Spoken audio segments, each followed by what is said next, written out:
Late at night in the outskirts of Tokyo, when the last trains should have long since stopped running, there is said to be one that still moves. No one hears it arrive.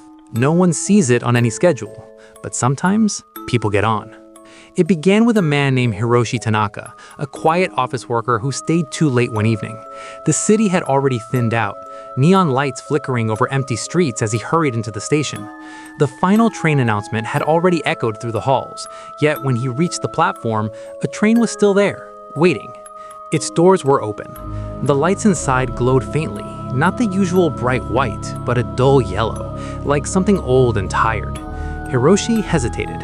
There were no station staff, no announcements, no sound except a faint hum. But he was exhausted. Without thinking too much, he stepped inside. The doors slid shut instantly.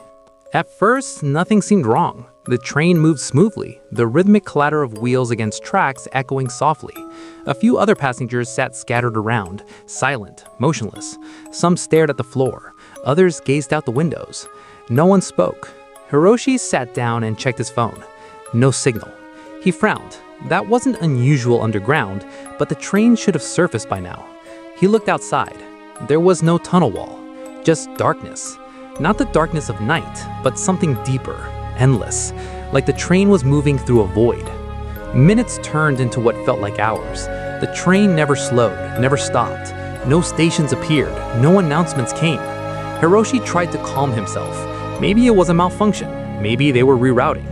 He stood up and approached another passenger, a woman sitting stiffly by the window. "Excuse me, do you know when the next stop is?" No response. He leaned closer. "Hello?" Slowly, she turned her head. Her eyes were open, but empty. Not blind, just hollow, like something behind them had been taken away. Hiroshi stumbled back. Panic spread through him. He moved through the carriage, trying to open the doors between compartments. Locked, every single one. The windows showed nothing but that same endless black. Occasionally, something flickered in the distance, shapes that moved too fast to understand. Then the lights flickered. Once. Twice. And for a brief moment, everything went completely dark. When the lights returned, something had changed. There were more passengers. Hiroshi was certain of it. Seats that were empty were now occupied. More silent figures, sitting perfectly still, watching. Not looking at him directly, but somehow aware of him. The intercom crackled to life. A distorted voice echoed through the train. "Next stop, eternity!" The words stretched unnaturally, as if spoken through a broken throat. Hiroshi screamed, rushing to the doors, pounding on them. "Let me out! Someone help!" No answer, only the steady movement of the train. Then he noticed something worse. One of the passengers was standing. A man in a worn suit, slowly walking down the aisle. His movements were stiff, unnatural, like a puppet learning how to move. Step, step, step.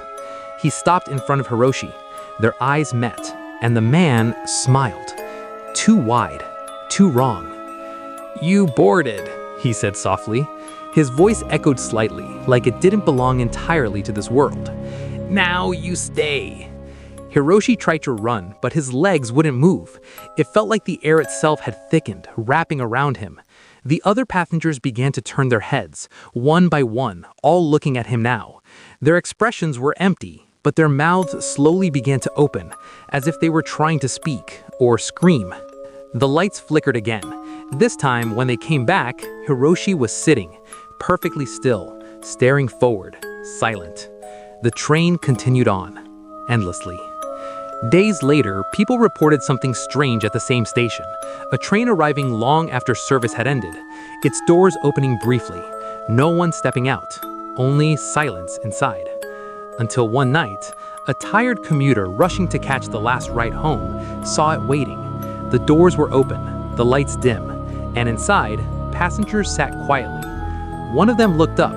It was Hiroshi, his eyes hollow, his face calm. And just before the doors closed, he smiled. And the train kept moving. It never stops. And once you board, you never leave.